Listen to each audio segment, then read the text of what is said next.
மலை வந்து தீபம் தெரியும். அதனால் எப்பவுமே கற்பூர தீபாரதனை பண்ண நான் செய்வோம் டேட்ஸ் வந்து கொடுத்து அனுப்பிச்சிருந்தேன்.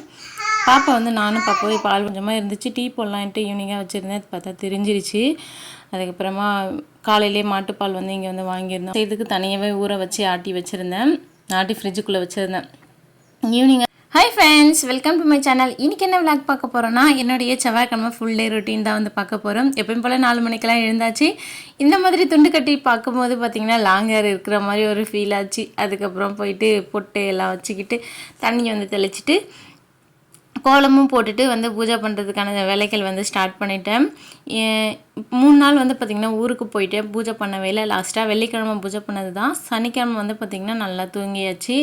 5:30க்கு தான் எழுந்தேன். இதுக்கப்புறம் 5:30க்குள்ளே பூஜை பண்ணணும் அப்படின்றதுனால அதுக்கப்புறம் பண்ண முடியாதுன்னு சொல்லிவிட்டு அப்படியே படுத்துட்டு தூங்கிட்டு அப்புறம் 6:30க்கு தான் எழுந்தேன். அப்புறமா எழுந்து மதியமாக அம்மா வீட்டுக்கு போயிட்டதுனால நான் சனி ஞாயிறு 2 நாள், திங்கள் 3 நாள், திங்கட்கிழமை தான் நான் வந்து ஊருக்கு வந்திருந்தேன். அப்புறம் செவ்வாய்க்கிழமை எப்பவும் போல் வந்து ஸ்கூல் இருக்குல்ல, ஹஸ்பண்டுக்கு ஆஃபீஸ் இருக்குது, ரொட்டீன் வந்து ஸ்டார்ட் ஆகிடுச்சு. ஒரு மண்டலம் பூஜை பண்ணணும் அப்படின்னு சொல்லி தான் நினச்சி தான் வந்து பார்த்திங்கன்னா பிரம்ம முகூர்த்த பூஜை வந்து ஸ்டார்ட் பண்ணியிருந்தேன். ஆனால் வந்து பார்த்திங்கன்னா 1 மந்த்தாக பண்ணியிருந்தேன். 1 மந்த்துக்கு மேலே இருக்கும் ஸ்டார்ட் பண்ணி நடுவில் விட்டு கேஃப் விட்டு பண்ணதுனால எனக்கு என்னவோ ஒரு மாதிரி இருந்தது. அதனால் வந்து பார்த்திங்கன்னா 20 நாளோட பூஜை வந்து முடிச்சுட்டு வெள்ளிக்கிழமை இருந்து ஃப்ரெஷ்ஷாக ஸ்டார்ட் பண்ணலாம் ஒரு மண்டலம் அப்படின்னு சொல்லிட்டு ஸ்டார்ட் பண்ணியிருந்தேன். ஆனாலுமே வந்து பார்த்திங்கன்னா நடுவில் மறுபடியும் 3 நாள் வந்து கேஃப் விட்டுருச்சு. இன்றைக்கி செவ்வாய்க்கிழமை தான் வந்து திரும்ப பண்ணிகிட்ருக்கேன் பூஜை. அது என்னவோ தெரியல, காலையில் எழுந்து பூஜை பண்ணுறது அப்படின்னாவே கொஞ்சம் என்ன சொல்கிறது, பூஜை பண்ணுறதுலாம் எனக்கு பிடிச்சி தான் இருக்குது. ஆனால் இந்த எழுந்திருக்கிறது அப்படின்றது தான் வந்து ரொம்ப பெரிய வேலை மாதிரி இருக்குது. பழக்கம் இல்லைல்ல, இனிமே வந்து பழகிக்கணும் அப்படின்னு சொல்லிட்டு நினச்சிட்டு தான் நான் வந்து எழுந்திருக்கிற ஒவ்வொரு நாளும் அப்படி தான் வந்து பார்த்திங்கன்னா எழுந்தின்னு இருக்கேன். எப்பயும் போல் வந்து பார்த்திங்கன்னா ஃபோட்டோவுக்கு பூ எல்லாமே கொஞ்சமாக ஃப்ரிட்ஜில் வந்து ஊருக்கு போகிறதுக்கு முன்னால் வச்சுட்டு போயிருந்தேன். அது இருந்துச்சு, அது வந்து வச்சு விட்டுட்டு விளக்கு வந்து பார்த்திங்கன்னா நிலவாசல்லையும் வந்து விளக்கு ஏற்றிட்டு வந்துட்டு உள்ளேயும் ஏற்றிட்டு மத்தி தீபாரதனை காமிச்சிட்டு அதுக்கப்புறமா வந்து பார்த்திங்கன்னா கற்பூர தீபாரதனை பண்ணியிருந்தேன். இங்கே வந்து பார்த்திங்கன்னா நம்ம வீட்டில் வெளியே வாசலில் போய் நின்று பார்த்தா அண்ணாமலையார் வந்து மலை வந்து தீபம் தெரியும். அதனால் எப்பவுமே கற்பூர தீபாரதனை பண்ணனாவே வெளியே போயிட்டு அண்ணாமலையாருக்கு வந்து தீபாரதனை பண்ணிட்டு தான் வந்து பார்த்திங்கன்னா உள்ளே வந்து வருவேன். இந்த எழுந்து அந்த குளிக்கிற வரைக்கும் தான் கொஞ்சம் கஷ்டமாக இருக்கும். மற்ற டைம் எல்லாமே கொஞ்சம் ஃப்ரீயாகிடுவேன். அதுக்கப்புறமா பூஜை வந்து நல்லாவே பண்ணி முடிச்சிடுவேன். அந்த லீவ் டேஸ் தான் ரொம்ப சோம்பேறியாகிடும். ஏன்னா ஒர்க்கிங் டேஸில் கூட வந்து பார்த்திங்கன்னா நான் எழுந்தோடனே பூஜை முடிச்சுட்டு கொஞ்சம் நேரம் உட்காந்துருந்துட்டு அதுக்கப்புறமா வந்து பார்த்திங்கன்னா சமையல் வேலை ஸ்டார்ட் பண்ணிவிடுவேன். அந்த லீவ் டேஸில் வந்து 8 மணிக்கு மேலே தான் சமையல் வேலையை ஸ்டார்ட் பண்ணுவேன். எல்லோரும் 8 மணி 9 மணி ஆகிடும் எழுந்திருக்கிறதுக்கு, சாப்பிட்றதுக்கு 10-11 மணி ஆகிடும். அதனால் வந்து பார்த்திங்கன்னா இந்த லீவ் டேஸில் சோம்பேறித்தனமாக ஆகிடுவோம். இந்த லீவு நாள் வந்தாவே பூஜை பண்ணுறது வந்து தள்ளி போயிடுது. என்னுடைய வேண்டுதல் வந்து சாமிக்கிட்ட சொல்லிகிட்டு இருந்தேன். கண்டிப்பாக சாமி வந்து கேட்கும், நிறைவேற்றணும் நான் நம்புகிறேன். பூஜை எல்லாமே சிறப்பாக வந்து முடிச்சுட்டு ஒரு 6 மணிக்கு மேலே தான் சமையல் வேலை ஸ்டார்ட் பண்ணியிருந்தேன். இன்றைக்கி என்ன சமையல்னால் சாம்பார், முருங்கைக்காய் போட்ட சாம்பார், அப்புறம் சாதம், வெண்டைக்காய் பொரியல். தம்பிக்கு மட்டும் லஞ்சுக்கு வந்து ஸ்நாக்ஸுக்கு வந்து பார்த்திங்கன்னா கொஞ்சமாக செய்வோம் டேட்ஸ் வந்து கொடுத்து அனுப்பிச்சிருந்தேன். பாப்பா வந்து நானும் பாப்பாவே பால்வாடிக்கு போக வேணான்ற பிளானில் தான் இருந்தோம். இன்றைக்கி வந்து பார்த்திங்கன்னா நிறைய ட்ரெஸ் இருந்துச்சு, துவைச்சி போடலான்னு சொல்லிட்டு மிஸ் வந்து பாப்பா மட்டும் நான் விட்டுட்டு போகணுன்னு சொல்லியிருந்தாங்க. சரின்னு சொல்லிவிட்டு நானே போயிட்டு அப்படியே அங்கேயே உட்காந்துருந்துட்டு அதுக்கப்புறமா தான் வந்து மற்ற வேலையெல்லாம் செஞ்சிட்ருந்தேன். 4 மணிக்கு தம்பியுமே வந்து வீட்டுக்கு வந்து வந்துட்டான். ஈவினிங் வந்து ஆட்டோவில் தான் வந்துட்டுருக்கான். ஆட்டோவில் வர்றது நான் கூட அழுவான், வரமாட்டேன். ஆனால் ஸ்டார்டிங்கில் வந்து இந்த மாதிரி ஆட்டோவில் தான்ப்பா வரணும் ஈவினிங்கில், அம்மா வந்து வரமாட்டேன் அப்படின்னு சொல்லிட்டு இருந்தேன். அவன் நான் ஆட்டோவிலலாம் வரமாட்டேன், நீ தான் வரணும்னு சொல்லிட்டு இருந்தான். ஆனால் அதுக்கப்புறமா இப்போ ஜாலியாக இருக்குது போல இருக்குது ஆட்டோவில் வர்றது. ரொம்பவே சிரிச்சுக்கிட்டே வருவான் நான் வந்து வெளியே போயிட்டு பார்க்கும்போது. அப்புறம் ஈவினிங்காக வந்து பார்த்திங்கன்னா காலையிலே ஊர்லேருந்து வந்ததுனால பால் வந்து நான் மதிய டைமில் வந்தேன், அதனால் பால் எடுத்துகிட்டு வரல. காலையிலே பாக்கெட் பால் தான் வாங்கிட்டு வந்து யூஸ் பண்ணியிருந்தோம். கொஞ்சமாக இருந்துச்சு, டீ போடலான்ட்டு ஈவினிங்காக வச்சுருந்தேன். பார்த்தா தெரிஞ்சிருச்சு. அதுக்கப்புறமா காலையிலே மாட்டுப்பால் வந்து இங்கே வந்து வாங்கியிருந்தோம். அது ஃப்ரிட்ஜில் இருந்தது, அதை வச்சு காய வச்சேன். கீரை வந்து போட்டிருந்தேன்ல, அதெல்லாம் என்னாச்சுன்னா 3 தொட்டியில் வந்து ஒரு தொட்டியில் இந்த முள்ளங்கி போட்டிருந்தேன், 3 தொட்டியில் வந்து கீரை போட்டிருந்தேன். 2 தொட்டியில் கீரை வந்து பார்த்திங்கன்னா முளைஞ்சி வரும்போதே வந்து 2 இலை வந்துருந்துச்சு. அப்படியே உடனே வந்து பார்த்திங்கன்னா எலி வந்து சாப்பிட்டு போயிட்டுக்குது. இந்த முள்ளங்கி விதை வந்து பார்த்திங்கன்னா முளைஞ்சியே வந்து வரலை. இது 2வது டைம் போயிட்டுருந்தேன், முளையவே கிடையாது. அதுக்கப்புறம் ஒரு தொட்டியில் மட்டும் கீரை வந்து நல்லாவே வளர்ந்துருந்துச்சு.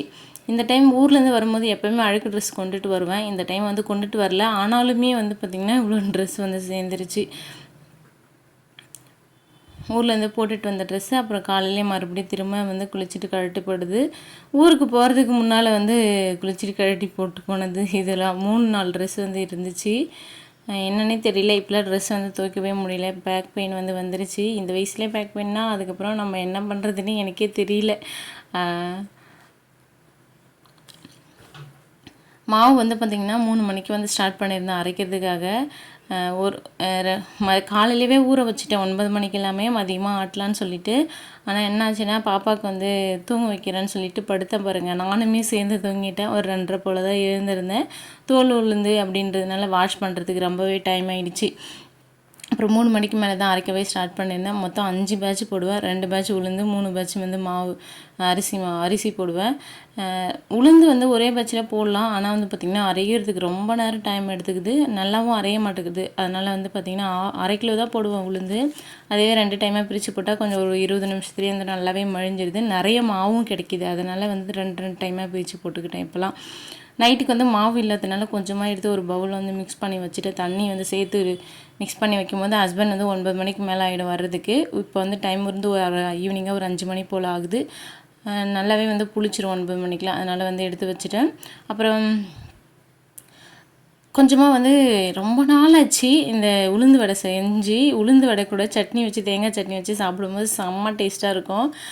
சரி இன்றைக்கி வந்து செஞ்சு சாப்பிட்லான்னு சொல்லிட்டு கொஞ்சமாக மாவு வந்து பார்த்திங்கன்னா வடை செய்யறதுக்கு தனியாகவே ஊற வச்சு ஆட்டி ஃப்ரிட்ஜுக்குள்ளே வச்சுருந்தேன். ஈவினிங்காக செய்யலான்னு நினச்சிட்டு இருந்தேன். ஆனால் டைம் வந்து ஒரு 7 மணி போல் ஆகிடுச்சி. தம்பிக்கு வந்து ரொம்ப பிடிக்கும் இந்த போண்டா மாதிரி ஷேப்பில் செஞ்சு கொடுதான்னு சொல்லிட்டு கொஞ்சமாக வடை மாதிரியும் கொஞ்சம் போண்டா மாதிரியும் போட்டிருந்தேன்.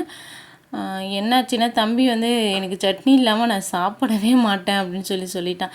அதுக்கப்புறம் நான் எங்கே போகிறது, மிக்ஸி வந்து ரிப்பேரில் இருக்குது. சரி சாம்பார் இருந்துச்சு அதிலே சாப்பிட்டுப்பான்னு எடுத்து போய் கொடுத்தா வேணான்னு சொல்லிட்டான். அதுக்கப்புறம் நானே அவன் டிவி பார்த்துட்டு இருந்தான், சுட்டி டிவி. நானே வந்து ஊட்டி விட்டேன். ஒரு 4-5 போண்டா 4 போண்டா இருக்கும் சாப்பிட்ருப்பான். கொஞ்சமாக மட்டும் போட்டுக்கிட்டு மீதி வந்து ஃப்ரிட்ஜுக்குள்ளே வந்து வச்சுட்டேன். ஹஸ்பண்டுக்கு தான் வந்து பார்த்திங்கன்னா இது மாதிரி ஒரு 4-5 வடை போட்டு வச்சுருந்தேன். ஹஸ்பண்ட் வந்து வர்றதுக்கு ஒரு 10 மணி ஆகிடும் நைட்டு. அவங்க வர டைமில் என்னால் செஞ்சு கொடுக்க முடியாது. வீடு ஃபுல்லாக வந்து பார்த்திங்கன்னா ஹீட் ஆகிடும். இந்த எண்ணெய் சூடு பண்ணி நம்ம திரும்ப வடை போட்டோன்னா வீடெல்லாம் ஹீட் ஆகிடும். அதனால் வந்து இப்போவே போட்டு வச்சிடலான்னு சொல்லிட்டு கொஞ்சமாக மட்டும் செஞ்சு வச்சுட்டு என் தம்பி ஸ்கூல்லேருந்து வந்து பார்த்திங்கன்னா நாளைக்கு புதன்கிழமை புக்கு வந்து சப்மிட் பண்ணணும் எல்லா புக்குன்னு சொல்லியிருந்தாங்க. ஸ்கூல்லேருந்து வாங்கிட்டு வந்த நாள்லேருந்து நானும் அட்டை போடணும் ப்ரௌன் ஷீட்னு நினச்சிட்டே இருந்தேன். ஆனால் வந்து தள்ளி இன்றைக்கி போகலாம் நாளைக்கு போகலாம் இன்னும் 4 தான் இருக்கேன்னு சொல்லிட்டு தள்ளி போயிட்டே இருந்துச்சு. பாப்பா தூங்க வச்சுட்டு மதியம் போடணும்னு நினைப்பேன். ஆனால் நானும் படுத்து தூங்கிடுவேன் பாப்பா கூட. அப்புறம் ஈவினிங்காக தம்பி வந்து பாப்பா வந்துட்டு திரும்ப போடவே முடியாமல் ஆகிடும். அது சரி இன்றைக்கி ஒரு நாள் சொல்லி தள்ளி போயிடுச்சு. ஸ்கூல்லேயும் புக்கும் வந்து சப்மிட் பண்ண சொல்லிட்டாங்க.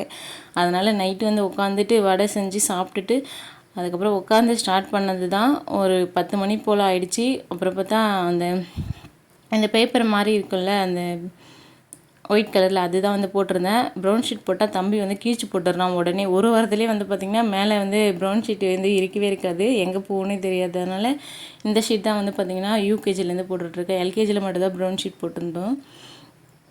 ஸ்கூல்லே வந்து ஒரு ரோல் மட்டும் கொடுத்துருந்தாங்க. அது வந்து பார்த்திங்கன்னா ஒரு 4 புக்குக்கு தான் வந்து பத்துச்சே.